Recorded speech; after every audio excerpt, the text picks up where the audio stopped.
बिस्मिल्लाहिर्रहमानिर्रहीम। आज हमारी वीडियो का मौजू था कि जो हमारे जितने भी लेक्चर थे ना अज़ान के ऊपर अहले सुन्नत की किताबों से, आज उसका ये लास्ट है। तो हमने पिछली वीडियोस की सीरीज़ में बताया कि अहले सुन्नत की जो अज़ानें हैं वो भी सुन्नत के मुताबिक नहीं है। सहाबा कोई अज़ान देते थे, उमर कोई अज़ान देता था, अब्दुल्ला इब्न उमर कोई अज़ान देता था, मक्का में कोई अज़ान होती थी, मदीना में कोई अज़ान होती थी, कूफा में कोई अज़ान होती थी। इनकी अज़ान के अंदर बुखारी मुस्लिम और अहमद बिन हम्बल का ये तरीका है कि आप अज़ान के दौरान हंस भी सकते हैं, बातें भी कर सकते हैं।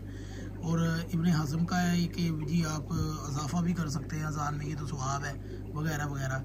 और फिर आगे चल के हम इनसे पूछते हैं कि जुम्मा के खुतबे में अबू बकर, उमर, उस्मान का नाम और आयशा का नाम इन्होंने कहाँ से डाला है, किस हदीस में आया है, कहाँ से आया है, वो किसने डाला है, क्यों आया है। हर जुम्मा के अंदर उनके नाम पढ़े जाते हैं। आखिर कहाँ से ये बिदअत शुरू हुई है? क्या अल्लाह के नबी ने कभी इनके नाम लिए थे? तो बताएंगे अगर लिए थे तो। शिया की अज़ान पे तो बड़ा एतराज़ है आपको। अहले सुन्नत ये बताएं ना हमें, ये जुम्मे के खुतबे में जो आप 4 नाम लेते हैं कहाँ से आए हैं? ये 4 बल्कि 6-7 ही ले लेते हैं।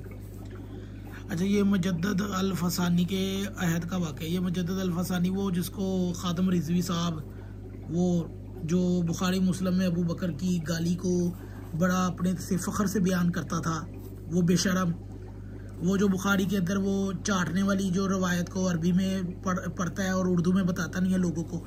तो मैं थोड़ा सा उसका इशारा दे दूं कि खादम रिजवी तो मर गया, अब उसके पैरोकार है ना जो उसके बड़े वो मुनाजरा गाह बनते हैं, उसे कहे कि वो बताए बुखारी की वो पूरी रवायत बताए कि किस मुशरक ने जो बाद में सहाबी बन गया था, उसने अबू बकर को क्या कहा था कि तू जंगों में से भाग जाता है।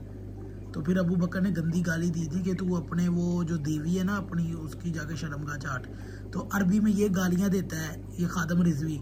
ये समझता है कि ये इसको फ़ख्र की बात है, बेशर्मी है ये जो तू बयान करता है। इस किस्म के तुम लोग बेगैरत और बेशर्म हो जो बताते नहीं हो ये चीज़ें।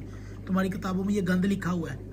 खैर, शेख अहमद सरंदी जिन्होंने अपने भाई मुजद्दद अल फसानी भी कहते हैं कि इनको तला मिली के कस्बा सामाना के खतीब ने अपने खुतबे में अहले सुन्नत के खुलफा राशिदीन का नाम इसलिए छोड़ दिया कि ये ज़माना नहमूस रसालत में नहीं था। तो जनाब मुजद्दद अल फसानी ने वहाँ के काजी और अकाबरी ने शहर के नाम ख़त लिखा और इन्हें सरजनश करते हुए कहा कि ज़िक्र खुलफा राशिदीन अजमाइन अगरचे शराइत जुमा निस्तो, लेकिन अज अशार अहले सुन्नत अस्त तर्क नाकंदा रब अहमद ओ तमरद मगर किस्से के दिल मरीज ओ बातनत खबीसे अस्त।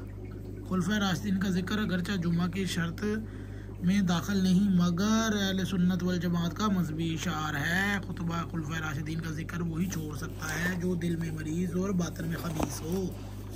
तो हमारा भी यही तरीका कार है कि अज़ान में हज़रत अली का नाम वही छोड़ सकता है जो दिल का मरीज़ हो, जमली हो, सफ़ीदी हो और बातन में खबीस हो, बल्कि खुबीसी वल खबाइस हो, वो इतना खबीस हो कि उसके मुकाबले का कोई खबीस भी ना हो। तो ये जी मुजद्दद अल फसानी साहब। तो ये सिर्फ मुजद्दद का अगर ये अक़ीदा है ना तो शिया का भी यही अक़ीदा है।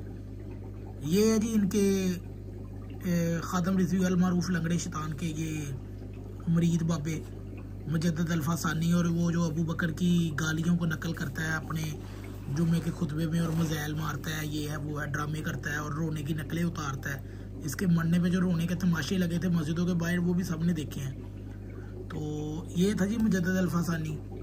सुन्नत से साबित नहीं है, अगर कोई इसको तोड़ेगा तो वो खबीस हो जाएगा। ये इन बिदतियों के कारनामे हैं और ये दूसरे शियों पर बकवासें करते हैं। तो ये थी अज़ान सीरीज़ हमारी। अगर आपको अच्छी लगे तो पूरी अज़ान सीरीज़ को ज़रूर कीजिएगा। इससे साबित किया हमने कि इनकी अज़ान भी साबित नहीं है, जैसे इनकी नमाज साबित नहीं है, इनके 6 कलमे साबित नहीं है, इनके जुमे का खुतबा बिद्दती है, इनकी अज़ानें बिद्दत है। तो इसी तरह ही इनकी अज़ान भी बिद्दत है। अगर आपको ये वीडियो अच्छी लगे तो इसे ज़रूर शेयर कीजिए।